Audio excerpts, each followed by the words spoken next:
আমাকে লোকে দীপালি বলে না ডেকে মোহনবাগানের মেয়ে বলতো। হ্যাঁ, মোহনবাগানের সঙ্গে যে আত্মিক যোগাযোগ সেটা আমার বাবা করুণাশঙ্কর ভট্টাচার্যকে কেন্দ্র করে।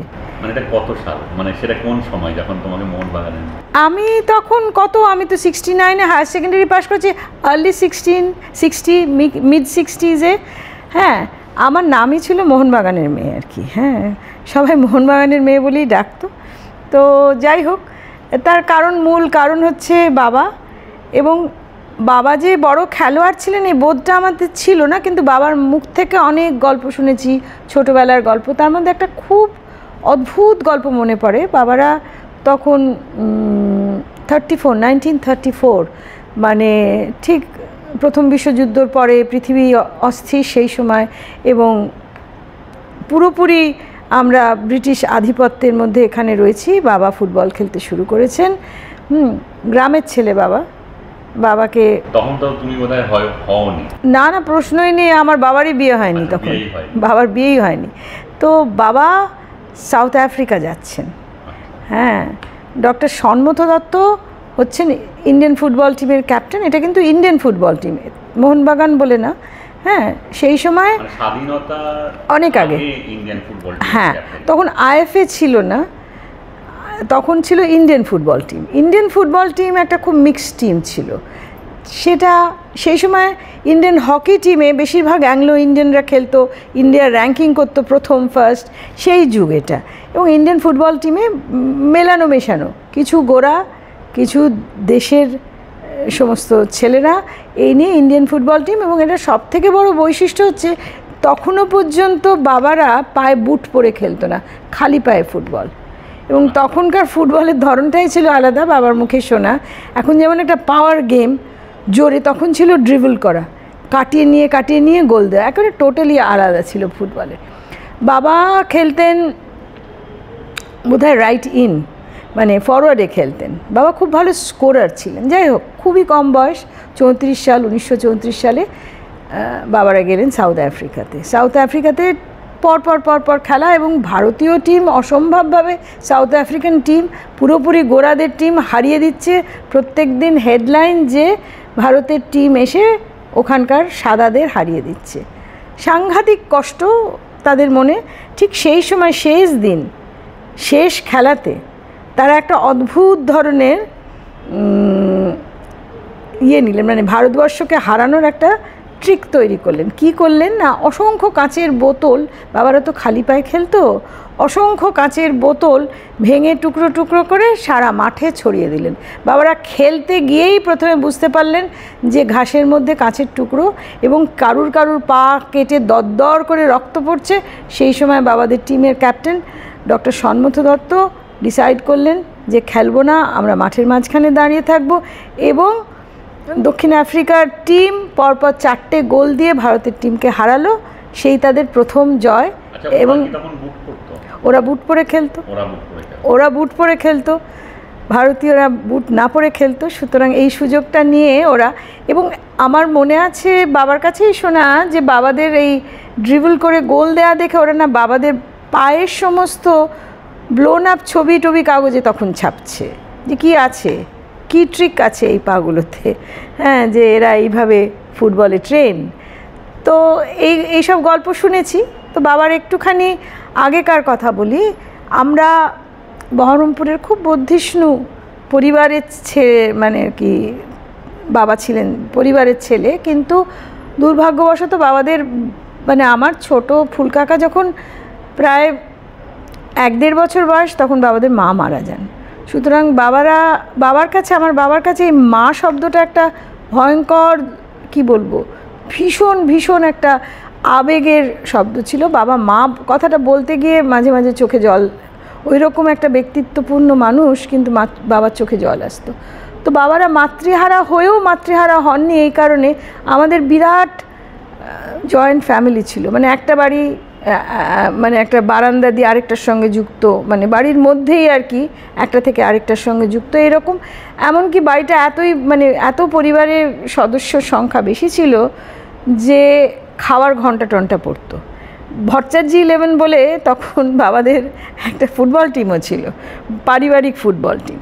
সেই রকমভাবেই সকলের মাঝখানে আমার ঠাকুরদাদা তখন আমার ঠাকুমার ছোটো বোনকে আবার বিয়ে করলেন, ভাবলেন যে ছেলেদের দেখবে 3 ছেলেকে।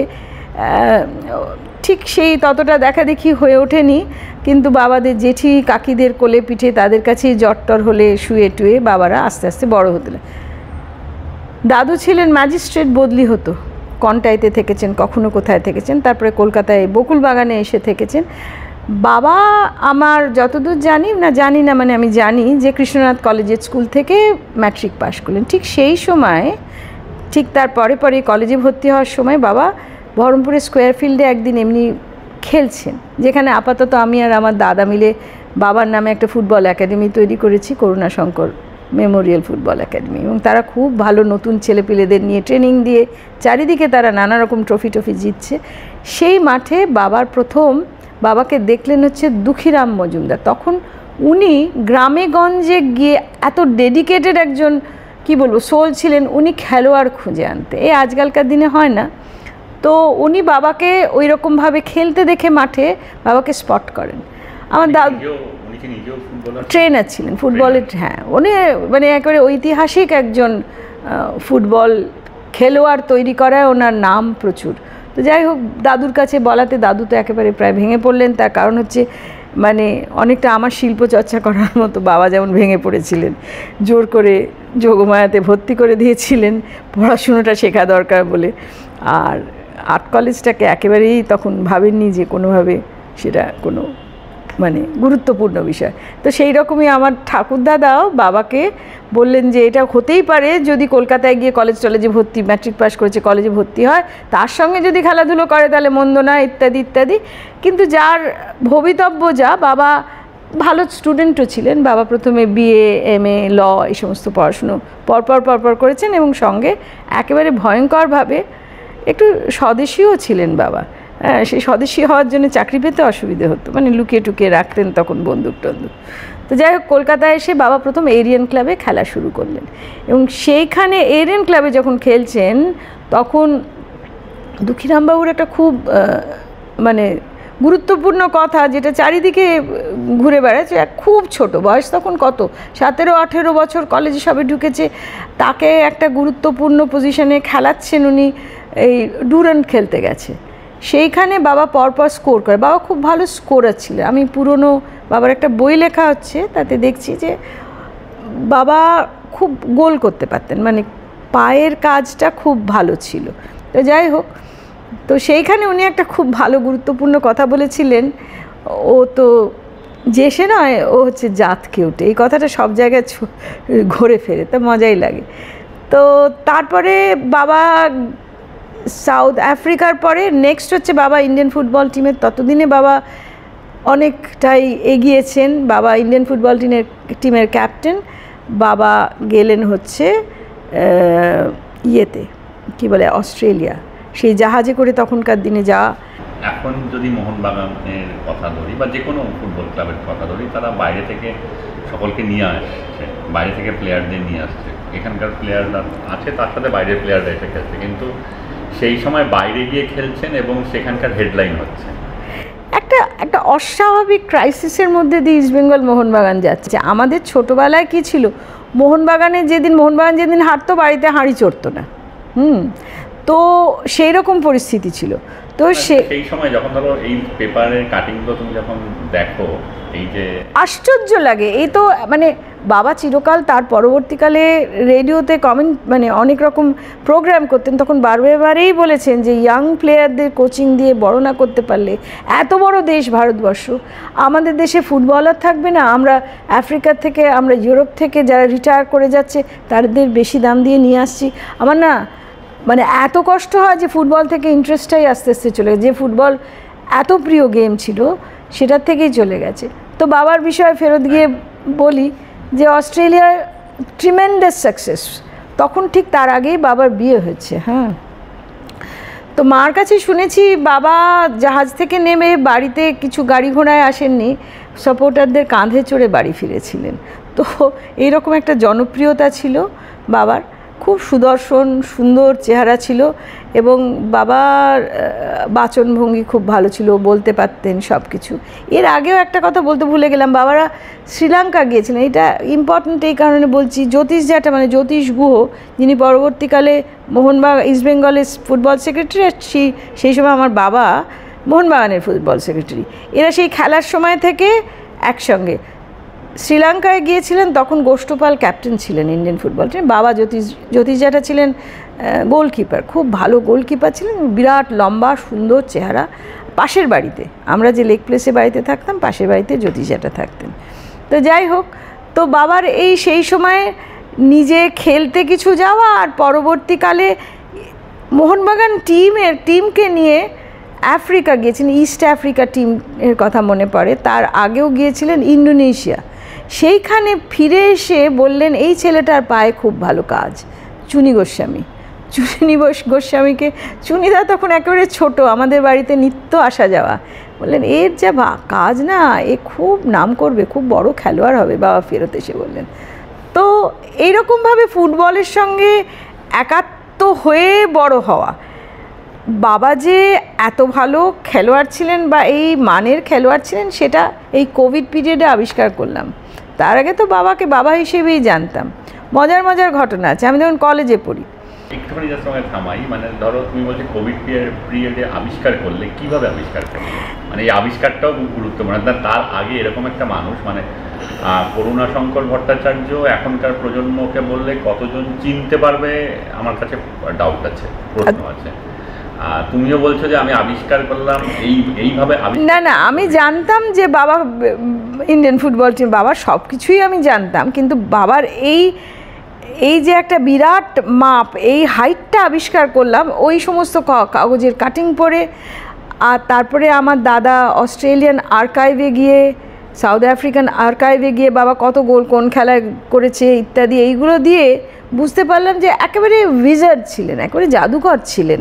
মানে কি অস্ট্রেলিয়া এবং সাউথ আফ্রিকাতে সমস্ত আর্কাইভ করা? অ্যাবসলিউটলি, যেটা আমার দেশে নেই, যেটা আমাদের এখানে নেই। ওরা যত্ন করে প্রতিটা খেলা, কে কটা গোল করেছে, কি রেজাল্ট হয়েছে, ওদের আর্কাইভ থেকে আমরা যত তথ্য পেয়েছি।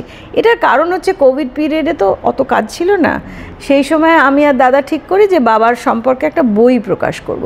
তখন সেই বিখ্যাত ট্রাঙ্ক ওপর থেকে নামানো হলো, তার থেকে ছবি, সে তো ছবি নয়, মানে একেবারে সেই অস্ট্রেলিয়ার অ্যালবাম যেগুলো ছোটোবেলায় দেখেছি, ব্রাউন চিন কাগজে মোড়া অ্যালবাম, সেই সমস্ত পুরনো ছবি, সে একেবারে স্মৃতির জাহাজ, সেই সমস্ত নামিয়ে তার থেকে ছবি বাছা। এবং বাবা ভীষণ মেটিকুলাসলি সমস্ত কিছু, বাবার ডায়েরি, বাবা প্রতিদিন ডায়েরি লিখতেন। এবং বাবা প্রত্যেকটা ট্রিপ থেকে, মানে খেলার সময় থেকে এবং পরে মোহনবাগান ক্লাবকে নিয়ে যখন ফিরে এসে আনন্দবাজারে বাবার এই ডায়েরি বেরোতো, মানে রোজ নামচা হিসেবে বেরোতো। হ্যাঁ, তো সেই জন্যে বাবা এত মেটিকুলাসলি সমস্ত কিছু লিখেছেন, সেইগুলো আমাদেরকে খুব, মানে সেইগুলোতে কি হলো, আরও একটা ইনসাইট হলো যে বাবার খেলার জগৎ এবং মনে প্রাণে একজন ফুটবলার। বাবার আর কিছু মাথাতেই ঘুরতো না। বাবা ভীষণ এত বড় যে নাম করা একজন প্লেয়ার, বাবা নিজের জীবন নিয়ে জীবনে কোনো দিন ভাবেননি, এমনকি নিজের বাড়িও তৈরি করেননি। হ্যাঁ, তখন তো বাবা কাস্টমসের এত বড় অফিসার ছিলেন। বাবার চাইলে তখন যোধপুর পার্কে জমি বিক্রি হচ্ছে। আমার মনে আছে, আমার মাস্টারমশাই গণেশালয় বাবার সামনে বড় করে ম্যাপ ফেলে বললেন এই সল্টলেকের জমি 5,000 টাকায় 5 কাঠা জমি পাওয়া যাচ্ছে। হ্যাঁ, বাবা বললেন না বহরমপুরে আমাদের অত বড় বাড়ি, এখানে কে থাকবে, ওই নোনা জলের উপর, নোনা পুকুর বন্ধ করে বাড়ি, ওখানে আমরা থাকবো।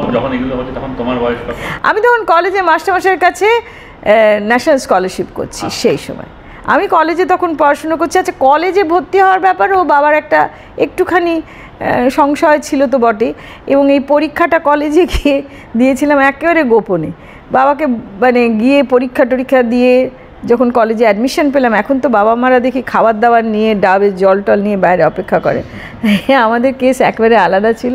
যাই হোক, বাবা তখন তাড়াহুড়ো করে আমায় যোগমায়া দেবী কলেজে ভর্তি করে দিলেন, যে একেবারে পড়াশোনা শিখবে না তুমি, মানে আর্ট কলেজ মানে বকে যাওয়া এরকম। কিন্তু পরবর্তীকালে যখন ছবি টবি আঁকতে শুরু করলাম, তখন অবশ্যই একটুখানি আমার সম্পর্কে মানে গর্ববোধই করতেন। যাই হোক, তো এইভাবে আমি বাবাকে খেলতে দেখি না। আচ্ছা, বাবা কিন্তু ভালো অলরাউন্ডার ছিলেন, বাবা ভালো টেনিস খেলতেন, বাবা কমেন্ট্রি করতেন। খেলেছেন, কিন্তু টেনিসটা খুব ভালো খেলতেন। টেনিস টুর্নামেন্ট অনেক ট্রফি, যা কিছু ট্রফি বাড়িতে দেখি সবই প্রায় টেনিসেরই। তার কারণ হচ্ছে, এবং টেনিস খেলতে খেলতেই বাবার স্ট্রোক যেটা প্রথম হলো, বাবা খুব এখনকার তুলনায় অল্প বয়সেই চলে গেছেন, মানে 68-69 বছর বয়সে।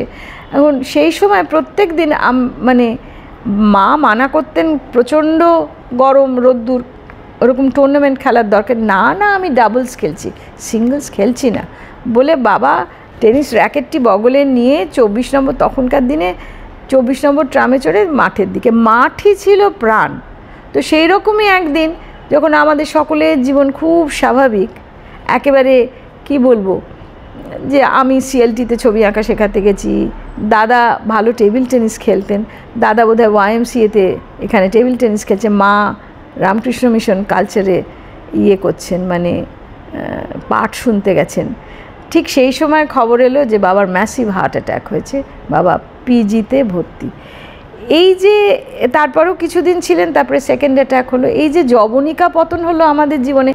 আর সেই সময় মনে হলো পুরো আকাশ ভেঙে পড়লো, কারণ আমাদের জীবনটা এত বাবা সেন্ট্রিক ছিল। বাবার ট্রিমেন্ডাস পার্সোনালিটি ছিল। বাবা একটা জয়েন্ট ফ্যামিলির মানে তখন সবাই আলাদা আলাদা থাকছে, কিন্তু বাবা ছিল তার কি বলবো নিউক্লিয়াস, যার চাকরি দরকার, যার কোথাও কিছু বলে দিতে হবে, যা কিছু করতে হবে, অসম্ভব পরোপকারী ছিলেন মানুষের জন্যে করতে। বাবার এতটুকু দ্বিধা ছিল না। বাবা সারাক্ষণই অন্যের কথা ভাবতেন, এবং মাথায় কিভাবে নতুন ফুটবলার তৈরি হবে, কিভাবে কোচিং করা হবে ইত্যাদি ইত্যাদি নিয়ে সারাক্ষণ, মানে মা তো মাঝে মাঝে রাগই করতো, তোমার কাছে তোমার ছেলে মেয়ে ঘর সংসার সবই সেকেন্ডারি, ফুটবল হচ্ছে ফার্স্ট লাভ, এরকম একটা ছিল। কিন্তু সত্যি কথা বলতে বাবা অসম্ভব স্নেহশীল ছিলেন। আমার সঙ্গে কীরকম কথাবার্তা হতো, আমার ছাদে একটা দাদার বিয়ের পরে ঘর করে দিয়েছিলেন, যেখানে আমি ছবি আঁকতাম, থাকতামও। ওপরেও এসে আমাকে মনের প্রাণের গল্প, ক্লাবে ছোটোখাটো, আজকে জানিস তো এই বললো। এবার ভাবছি মোহনবাগান ক্লাবে, ততদিনে বাবা কর্মকর্তা মোহনবাগান ক্লাবের, এবং মোহনবাগান ক্লাব নিয়ে বাবা একবার IFS সেক্রেটারি বোধহয় না, স্পোর্টস কাউন্সিলের সেক্রেটারি হয়েছিলেন যুক্তফ্রন্ট সরকারের সময়। তারপরে কেমন জানি ভয় টয় পেয়ে বললেন, না আমি এই দায়িত্ব নিতে পারছি না, আমার মোহনবাগান ক্লাব নিয়ে তারপরে ছেড়ে দিলেন। স্পোর্টস কাউন্সিলের সেক্রেটারি হয়েছিলেন, বাবাকে করা হয়েছিল। খুব সম্মানিত ছিলেন সকলের কাছে, অসম্ভব ভালো বলতে পারতেন সব ভাষায়, এত ভালো লিখতে পারতেন। বাবা একটা বইও লিখেছিলেন, বিদেশে মোহনবাগান আর মোহনবাগানের ইতিহাস। আমরা যে বইটা বার করছি সেটা ওটার সঙ্গে আমরা অ্যাটাচ করে দিচ্ছি, বাবার লেখা। এখন মানে আছে, মানে বিদেশে মোহনবাগান, হ্যাঁ, সে প্রবর্তক থেকে বেরিয়েছিল, সেইটাকে নতুন করে আবার ছাপা হচ্ছে। আর তার সামনে বাবার পুরো মানে খেলার জীবনের ইতিহাসটা নিয়ে আমরা বইটা করার চেষ্টা করছি।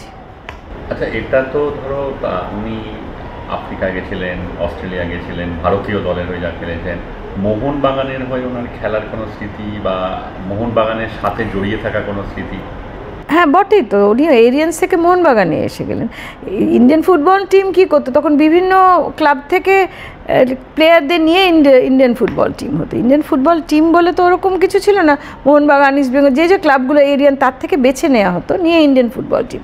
বাবা চিরকাল মোহনবাগানের জন্যই খেলেছেন, পরে কাস্টমসে চাকরি পাওয়ার পরে কাস্টমসের জন্য কিছুটা খেলেছেন। তখন সেই সময় তোমার বাবা ইস্টবেঙ্গলকে কীভাবে দেখতাম? একেবারে দারুণ, কোনো রকম এখনকার যে ইস্টবেঙ্গল মোহনবাগান বাদাবাদি তো ছিল না। বাবার বেস্ট ফ্রেন্ডই তো জ্যোতিষ জ্যাঠা। আমার তো খুব মজার গল্প আছে, আমাদের শিল্পী বিকাশ ভট্টাচার্য আমার মাস্টারমশাই, তা উনি ইস্টবেঙ্গলের সাপোর্টার।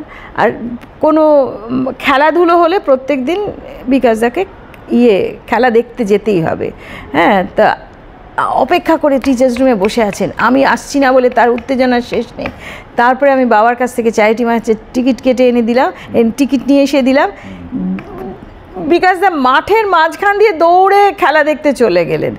আর এই যে এটাও ছিল যে বাবা তখনকার দিনে ডে স্লিপ বলে একটা জিনিস হতো, মানে এরকম গুচ্ছ করা ডে স্লিপ হতো। তো বাবার কাছে সবাই টিকিটের জন্য আসতো, বাবার টিকিট ফুরিয়ে গেল, বাবা তো বাজার শুদ্ধ লোককে, বাবা না ভীষণ মানুষের সঙ্গে মিশতে পারতেন, খুব কাছের ছিলেন, মানে ফলওয়ালা থেকে মাছওয়ালা থেকে সবাই। বাবা যেদিন চলে গেলেন এদের যে কি ভিড় হয়েছিল আমি বলতে পারবো না, মানে পুরো অঞ্চলে সাধারণ মানুষের ভিড়। বিখ্যাত লোকেরা তো আসতেনই, স্নেহাংশু আচার্য, তারপরে আমার মনে আছে পিকে সেন, অদিতির বাবা, তিনি, তবে জ্যোতিষ জ্যাঠার কী কান্না, হাও হাও করে তুই আমায় ছেড়ে কী করে চলে গেলি। তো অন্য মানে ইস্ট বেঙ্গলের কর্মকর্তা, তারা একসঙ্গে বেড়াতে যেতেন, খুব মজার মজার গল্পও আছে ছোটোবেলায়, আমরা বলছি সেটা। একটা অসাধারণ একটা ভালোবাসার জায়গা, অসম্ভব ভালোবাসা দুজনের। জ্যোতিষ জ্যাঠা খেলা ছেড়ে দিয়েছিলেন, তার কারণ ওনার বোধহয় মনে হয় যতদূর শুনেছি টিবি হয়েছিল, তারপর উনি খেলেননি, কিন্তু উনি খুব বড় মাপের প্লেয়ার ছিলেন এবং উনি খুব ইন্ডিয়ান ফুটবল টিমের একেবারে নামকরা গোলকিপার ছিলেন। যেমন সুন্দর চেহারা ছিল ততটাই ভালো খেলতেন উনি। তো ইস্ট বেঙ্গলের গোলকিপার, ইস্ট বেঙ্গল মানে ইন্ডিয়ান ফুটবল টিমের গোলকিপার ছিলেন, মানে সেই ইস্ট বেঙ্গল থেকে এসেছিলেন ইন্ডিয়ান টিমে। আর মোহনবাগানের স্কোরার যে স্কোর করছে তারা একসাথে খেলছে এবং তাদের মধ্যে সেই একসাথে মর্নিং ওয়াকে যেত, মানে সে মহা মজার গল্প। আমাদের তো পাশাপাশি বাড়ি। আমার দিদি সুচিত্রা, পাড়ার লেখিকা সুচিত্রা ভট্টাচার্য, তো সে ভীষণ মানে অর্গানাইজ করতে ভালোবাসতো এবং সে ছোটোবেলা থেকে খুব নানা রকম লেখালেখি এবং 5 জনকে নিয়ে নানা রকমের অনুষ্ঠান করা ইত্যাদি ছিল। তো ওর ডাকনাম বুড়ি, আমরা বুড়িদি বলি। তো ও একটা সংঘ করলো পাড়াতে, তার নাম অনামী সংঘ। কেন যে অনামী সংঘ আজও তার ঠিকানা নেই।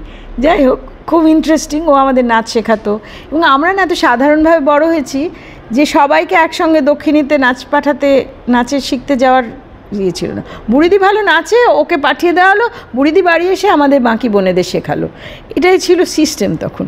তো বুড়িদি নানা রকম অনুষ্ঠান করতো পাড়াতে, স্পোর্টস করতো, নানা রকম নাটক করতো পুজোর প্যান্ডেলে। আর তখনকার দিনে তো অন্যরকম ছিল, আমরা চাঁদাও তুলতাম, পুজো লেকপল্লির পুজো বিরাটভাবে হতো, সেইখানে পুজো টুজোও হতো। তারপরে আমরা নিজেরাই নাটকও করতাম, আবার বর্ষামঙ্গল ইত্যাদি হতো, ঋতুরঙ্গটঙ্গও হতো।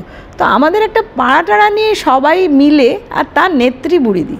তো এইরকমই একটা প্রত্যেকবার অ্যানুয়াল স্পোর্টস হতো। আর মজার ঘটনা হচ্ছে যে আমরা খুব সিরিয়াস প্রাইজ নিয়ে, কিন্তু প্রাইজ আইটেম আর এদিকে জাজ কিন্তু ভীষণ, বা প্রাইজ যারা দেবে তারাও খুব সিরিয়াস।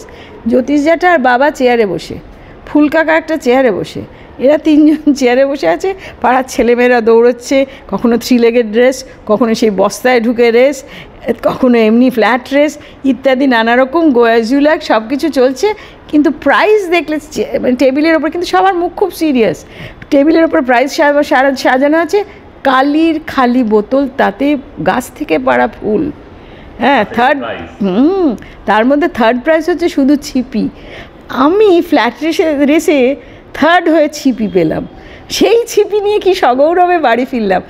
জীবন সম্পূর্ণ আলাদা ছিল, সে জীবন আর কোনো দিন, সে আনন্দ আর কোনো দিন কেউ ফিরে পাবে না। বাবা এবং জ্যোতিষ জ্যাঠা প্রাইজ ডিস্ট্রিবিউশন করলেন, ছিপি হাতে তুলে দিলেন। এটা হয় কখনো আজকের দিনে কোনো বিখ্যাত একজন এরকম অনুষ্ঠানে বসে থাকবে আর ছিপি মানে দিচ্ছেন? হ্যাঁ, মানে ওটা আমাদেরকে স্বপ্নেও মানে ভাবাটা, মানে এনকারেজ করা আমাদেরকে। তারপরে আমরা যখন আমাদের প্রজন্মে এটা ভাবা মানে তো একটা, মানে কি বলবো, এরা সব একটা বিশাল বড় একটা অন্যায় করে ফেলা, কিংবদন্তি মানুষ। তাই যে মানে যে এই 2 ক্লাবের মধ্যে যে রেষারেষি, এটা কোনো ছিলই না। বাবারা, আমার এই কনভারসেশন এখনও মনে আছে, হাঁটতে হাঁটতে বাবা জ্যোতিষ জ্যাঠাকে বলছেন যে এবার নাইম আর হাবিব মোহনবাগানে খেলবে। জ্যোতিষ জ্যাঠা বলছে না, আমি ভেবেছি ওদেরকে আমিই নেব। মানে এই ধরনের একটা হৃদ্যতা ছিল। হ্যাঁ, মানে কি বলবো, এই ভালোবাসা, এই মানে কোনো তুলনা হয় না। আমার এখনও মনে আছে যে গঙ্গাসাগর মেলায় সব যাচ্ছে একসঙ্গে, চুনিদার বউ, মা, বাবা, আমরা সবাই একসঙ্গে চলে গেলাম। তারপরে চুনিদা একবার ঢাকায় গেল, একখানা লাল ঢাকাই শাড়ি আমাকে এনে দিয়েছিল।